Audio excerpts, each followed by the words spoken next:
इससे पहले जो मैंने वीडियो बनाया था उसमें मैंने सामने पार्ट की स्टिचिंग कैसे करना है और सामने का जो पार्ट छोटा बड़ा क्यों होता है वो बताया था। अगर आपने वो वीडियो नहीं देखा है तो मेरे चैनल में जाके वो वीडियो देख सकते हैं। मैं अभी आप लोगों को आगे कैसे करना है वो बताऊंगा। सबसे पहले तो हमें नीचे के जो पार्ट में 1 इंच की पट्टी लगा लेनी है। आप लोगों को ध्यान रखना है, जब भी हम अस्तर वाले ब्लाउज की या सादा ब्लाउज की स्टिचिंग करते हैं तो नीचे में हमको यहाँ पर इस पार्ट में 1 इंच की पट्टी लगानी पड़ेगी, जिससे क्या होता है ब्लाउज में एक बढ़िया ग्रिप रहता है, ब्लाउज हमारा ऊपर की ओर चढ़ता नहीं है। तो मैंने 1 इंच की जो पट्टी है पहले से मैंने यहाँ पर काट के रखा हुआ है। अब मैं इसको स्टिच करके इसके ऊपर इसको अटैच कर लेता हूं। इसको सबसे पहले मैं जोड़ के बड़ा कर लूंगा।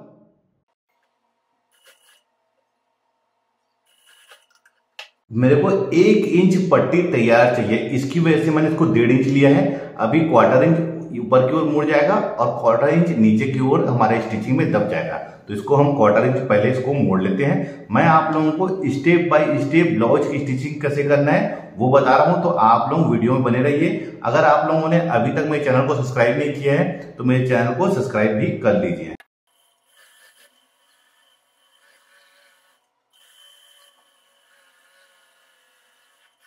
मैंने इसको स्टिच कर लिया है। अब मुझे ब्लाउज में इसको अटैच करना है। तो ये हमारा स्टिच ब्लाउज है। तो ध्यान रखेंगे कि हमको थोड़ा सा ये सामने की ओर इसको आधा इंच, ऐसा आधा पौन इंच बाहर निकाल के इसमें सीधे के पार्ट में हमको अटैच करना है। उसके बाद इसको पलट के हम अंदर की ओर कर देंगे। एक चीज का ध्यान रखना है, जहां पर हमने बैक पार्ट में डॉट लिया था वहां पर हमको एक चुन्नट ऐसा दे देना है। देखिए मैं कैसे दे रहा हूं चुन्नट, ये एक चुन्नट यहाँ पर ऐसा दे देना है। ये करीब करीब आधा इंच का हमको चुन्नट देना है। ये इसलिए देते हैं जिससे कि यहाँ पर इसका सही तरीके से पट्टी हमारा बैठे। इस साइड भी जहां पर सेकंड डॉट पड़ा है वहां पर भी 1/2 इंच का आप ऐसा चुन्नट यानी कि एक सलवट दे दीजिए। इस साइड भी हमको करीब करीब पौन इंच बाहर कटिंग करना है। उसके बाद हमको इसको ऐसा फोल्ड करके इसी के कॉर्नर में हमको स्टिच करना है, जिससे कि ये प्रॉपर सही तरीके से अंदर की ओर पलट जाए। अब हम इसको यहां से ऐसे मोड़ लेंगे और इसको अंदर की ओर ऐसे दबा लेंगे।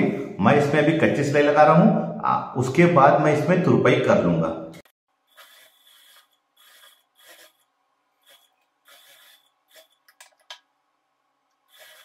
पट्टी लगाने से क्या होता है दोस्तों, ब्लाउज हमारा ऊपर की ओर नहीं चढ़ता। कई बार अस्तर वाले ब्लाउज में इसको अस्तर और कपड़े को पलटी कर लेते हैं, उसकी वजह से भी यहाँ पर नीचे कमर में सही तरीके से ग्रिप नहीं रहता, जिसकी वजह से ये जो पार्ट है, ये वाला पार्ट हमारा बैक साइड से या तो ऐसे पलट जाता है या फिर ऐसे ऊपर चढ़ जाता है। कारण वही है कि हम अंदर की ओर पट्टी नहीं लगाते, इसकी वजह से ये प्रॉब्लम आती है। अब देखिए जहां पर मैंने सीधे में इसको स्टिच किया था सामने पार्ट को और पीछे पार्ट को, तो अब मैं इसको यहां पर से इसको पलट करके पहले इसको नाखून से ऐसे प्रेस कर लूंगा। उसके बाद इसको मैं यहां पर से स्टिच लगाने के बाद मेजरमेंट करके इसको फिटिंग करूंगा।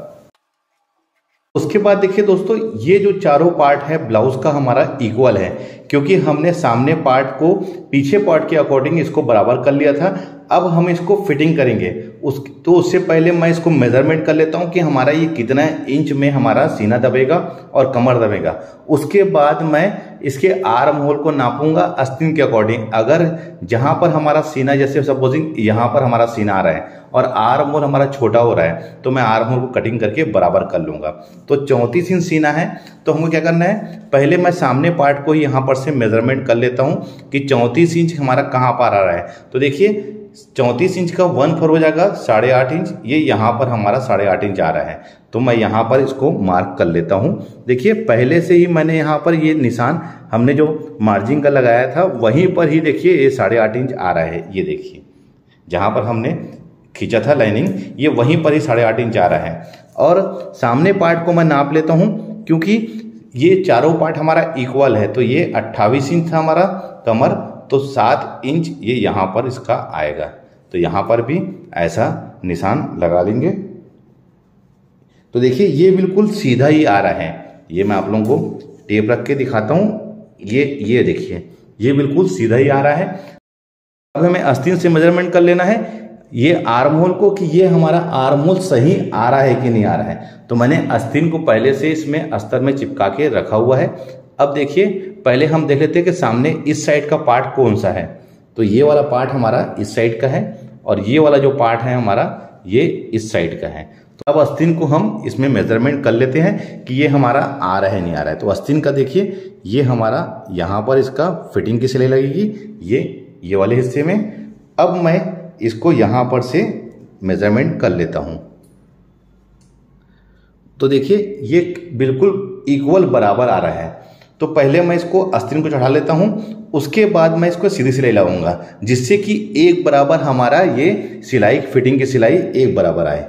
उसके लिए हमें क्या करना है, आस्तीन में सेंटर का हमको यहाँ पर निशान लगा लेना है। ये हमारा सेंटर का निशान है ये वाला पार्ट। तो अब इसको आस्तीन को इसमें अटैच कर लेंगे। लेकिन ध्यान रखना है दोस्तों हमको कि आस्तीन को हमको खींच के नहीं लगाना है, इसको हल्के हाथों से लेना है। हमको खींचना हल्का सा आर्म होल को है, ये वाले पार्ट को हमको हल्का खींचना है, इस बात का ध्यान रखेंगे। आस्तीन को लगाने के लिए पहले तो हमें ये वाले पार्ट को पकड़ लेना है यहाँ पर। और देखिए आस्तीन का जो ये वाला हिस्सा है जहां पर हमने निशान लगाया था ये बिल्कुल यहाँ पर आके मिलना चाहिए। उसके बाद ही हमको यहाँ से स्टिच करना है। ध्यान रखेंगे कि ये जहाँ पर 8.5 इंच आ रहा है और जहाँ पर हमने आस्तीन का खचका लगाया था यानी कि जहाँ पर हमने आर्म होल का निशान लगाया था वो आके आपस में मिलना चाहिए। उसके बाद ये शोल्डर जहाँ पर हमने ज्वाइंट किया है और आस्तीन का जो सेंटर है ये आस्तीन का सेंटर आपस में आके मिलना चाहिए। तो मैं देखिए किस प्रकार से लगा रहा हूँ। हमको ध्यान रखना है कि आस्तीन के पार्ट को खींचना नहीं है, हल्के हाथों से भले इसको खींचना है। ध्यान रखेंगे इस चीज को।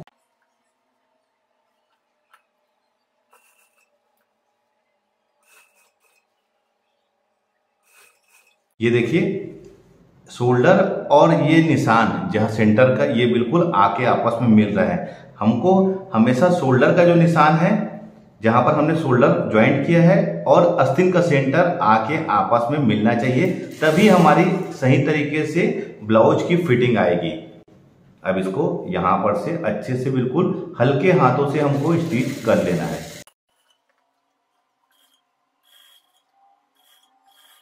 तो देखिए ये आस्तीन बिल्कुल प्रॉपर आके सेट हो गया है और हमको ध्यान रखना है इसमें 1/2 इंच में ही हमको सिलाई लगानी है। हमको यहां से 1/2 इंच में सिलाई लगानी है, इस बात का ध्यान रखेंगे। अब इसको हम सीधा कर लेते हैं ऐसा। देखिए किस प्रकार सीधा कर रहा हूं और ध्यान रखना है देखिए मैंने कहीं कोई पार्ट को खींचा नहीं है, इसकी वजह से प्रॉपर ये आस्तीन हमारा बैठा है। अब इसको बाहर की ओर हम ऐसा करके नाखून से इसको प्रेस कर लेते हैं। अब इसको हम पलट लेंगे यानी कि उल्टा कर लेंगे। बिल्कुल ये सीधा हो गया है।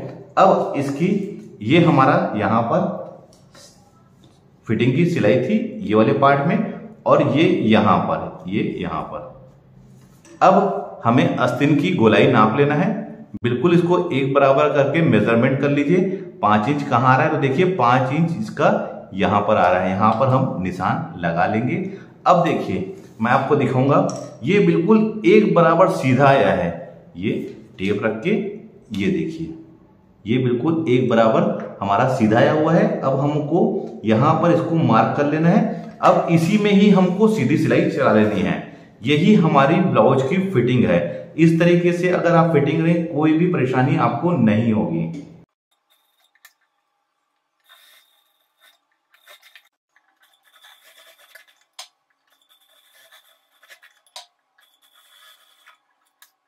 तो आपको दिखाना चाहूंगा देखिए ये एक बराबर इसकी सिलाई आई हुई है, आस्तीन, सीना और कमर। देखिए फिटिंग हमारी वहीं पर आ रही है जहां पर हमने जब कटिंग करते समय मार्क किया था, यानी कि ये हमारा अभी ये 1 इंच की मार्जिंग है। देखिए 1 इंच हमारी मार्जिंग आई है। हम हमेशा ब्लाउज में 1.5 इंच की मार्जिंग करते हैं तो इसमें 1/2 इंच अंदर की ओर दबा हुआ है। आपको इसी तरीके से सीधी सिलाई में आस्तीन लगाना है और आपको ब्लाउज की फिटिंग करनी है। मैं आपको अपने नेक्स्ट वीडियो में आस्तीन, गोल आस्तीन यानी कि गोल आस्तीन हमको किस प्रकार से लगाना है, इसमें मैंने सीधी आस्तीन लगाया है। अब इस बार मैं आपको गोल आस्तीन कैसे लगाना है वो बताऊंगा। तो आप लोग यह वीडियो देखकर सीधी सिलाई कैसे करते हैं सीख गए होंगे। उम्मीद करता हूं यह वीडियो आप लोगों को पसंद आया होगा। वीडियो अच्छा लगा है तो लाइक का बटन दबाइए, शेयर करें। मिलते हैं अपने किसी ऐसी जानकारी भरे वीडियो में। जब तक के लिए take care, thank you for watching, जय हिंद।